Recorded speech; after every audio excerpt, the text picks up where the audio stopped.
Serious autistic people of Reddit, what do you wish more people knew about autism? A lot of people with autism show no outward signs of it. One of your friends, co-workers etc. could be autistic and you'd never notice anything strange about them. Maybe they're a bit shy or awkward in certain settings, in my case group conversations, but nothing major. For those people, autism isn't necessarily a disability.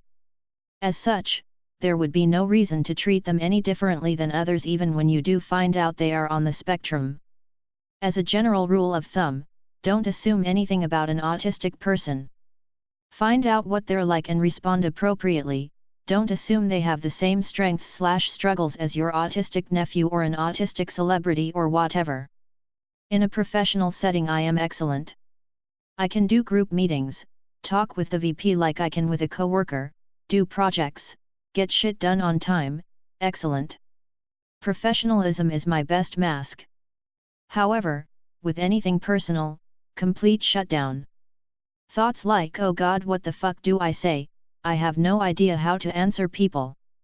I know what they want, I'm very good at inferring and reading people, but it always feels like answering them, to give them a response they will always like, is disingenuous. At the same time I don't want to be rude, especially if I just met the person. Even if they don't know I'm just answering with what they're looking for, it still feels rude to me. So basically, I answer like a fucking calculator. I know what they want so I answer accordingly. I can't answer from the heart. I just can't do it. It feels, somehow, physically wrong and unbearably embarrassing. I know it gets better with practice, but even that is hard. All my responses are learned, again, based on what people expect. I don't have natural reactions of my own, because my natural reaction would be to ask questions, but the usual correct response would be to make a joke or have a comment of your own or something. Normally I don't say anything unless I have something to say, and I rarely ever do. It's a very concentrated effort to come up with and execute banter at the same time. Socializing is so difficult and draining, there is not a moment I can relax or I'll just act weird again. To bring it full circle though, I don't show outward signs besides being quiet and weird, but to not appear like that requires supreme effort. To people who read this and think I guess I'm autistic too, don't feel too quick to jump. Sometimes it can be just in how you were raised, or instances early in your life you might not even remember.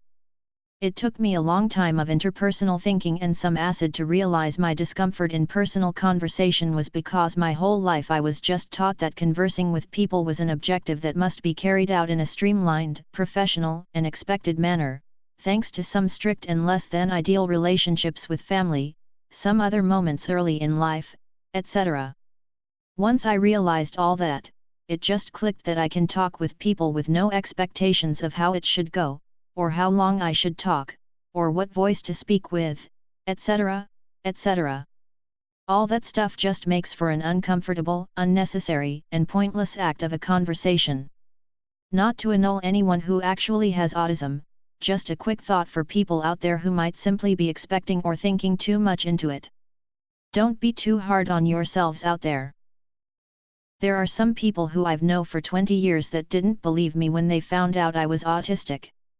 There are other people who have given me the, holy shit everything makes so much more sense now, comment when they found out. Other people have asked me pretty quickly.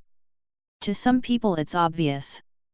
To some people their perception of what an autistic person seems like is skewed by TV and movies or generalizations. And some people you can know them their entire lives and never have any idea. One easy way to tell I am, is that when I'm passionate about something, I use way too many words to say simple things like, all autistic people are different. You know, like I did with this comment. While other autistic people may say the simple thing and leave you wondering. Hey, I'm on the spectrum, and am in the same boat in the sense that 90% of people cannot tell, and have mixed reactions when I tell them. Being unnecessarily verbose is something I struggle with. I really have difficulty just boiling down things to the point of what I'm getting at. I write in my spare time and it's a huge weakness in that area. I guess maybe this is why? I don't even tell people I'm on the spectrum. I just let people think I'm a bit quirky because it doesn't bother me, and I'd rather them not treat me differently. I didn't even know till I was an adult, so I'm not really used to being seen that way anyway. I don't mind when people make fun of me because I'm self-deprecating and can play along. It's funny, though, because I'm a waitress, and I'm always working really hard internally to not be socially awkward or shy. When I tell people that I'm an introvert, they don't even believe me, so I don't know how they'd react if I told them about my Asperger's. My boyfriend and I are both a little on the spectrum, and lately I've been thinking about how unwilling I'd be to date anyone who wasn't at least a little on the spectrum. It's hard to trust that they'd actually see us as equals. My man and I both have little quirks, habits, and hang-ups, and we don't have the same ones, but we understand each other's, and it helps. The good news is there's hella of us out there, and hella more who are autistic, but don't know. I have pretty bad ADHD, and am married to a neurotypical man. The patience he has for me is astounding, and it actually took me a while to fully trust him with the real me because I had been burned in the past. He is really good at gently bringing me down when I am running around uncoordinated, and keeping me on track when I'm starting to lose my concentration. Edit. To those of you who are asking for tips on how to work with your ADHD, so, you guys are bringing tears to my eyes. I am so happy to see people genuinely wanting to learn how to love your neurodivergent spouse. ATM, I am at work, but I'll try to reply to each one of you when I get out. I got diagnosed for two big reasons. To reassure and understand myself. I spent my whole life thinking people didn't like me because I was just unlikable. I thought I struggled to learn some things because I was stupid. I thought I couldn't handle bright lights, the feeling of my own fingernails on my skin, and loud noises because I was just the only person around who was too pathetic to ignore them. When I connected the dots, I got diagnosed because I wanted to be sure I was right and disprove all the things I used to believe. Help in college. With my diagnosis, it was easier for me to get counseling. I could get a pen to record notes. I can ask to write tests in a separate, quieter room, and a few other things. I didn't really see any drawbacks. Here in Canada, I'm not required to tell an employer or anyone that I am autistic, but if I ask for disability help, they are required to try. Any drawbacks to being diagnosed can be solved by me just not telling them. I did a psychoanalysis earlier last year and learned a lot about myself, what personality disorders that I had elevated traits for. I got diagnosed as somewhere on the spectrum and thought it was funny that they provided me with test accommodations in my report, since I'm pretty much never going to need to take an exam in a school setting again. This so fucking much. I was diagnosed at 7, when I was in primary school. I wasn't fully functional, but it was passable. But my school knew I was autistic, and they pushed for me to go to a high school with a safe area for people with disabilities. It was an hour away from where I lived by taxi. Yes, I got a taxi to school every day for free, paid by the high school. So moving to a high school where I knew literally nobody was hard enough, but then I discovered what their safe place was actually like. A cordoned off area from the normal people that I was sent to for 1 to 2 hours a day.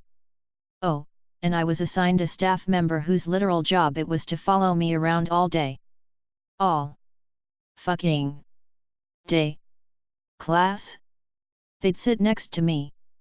You know how hard it is to make friends during your first year of high school when you have a literal babysitter next to you, who nobody wants to be near because they wouldn't be able to keep anything secret.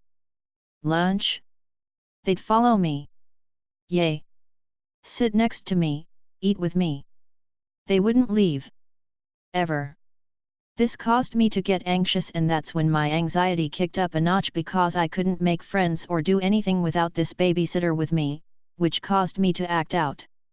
Because I became a problem, not a big problem, but a problem, they tried to expel me for spilling hot chocolate on myself and refusing to wear their lost and found spare clothes.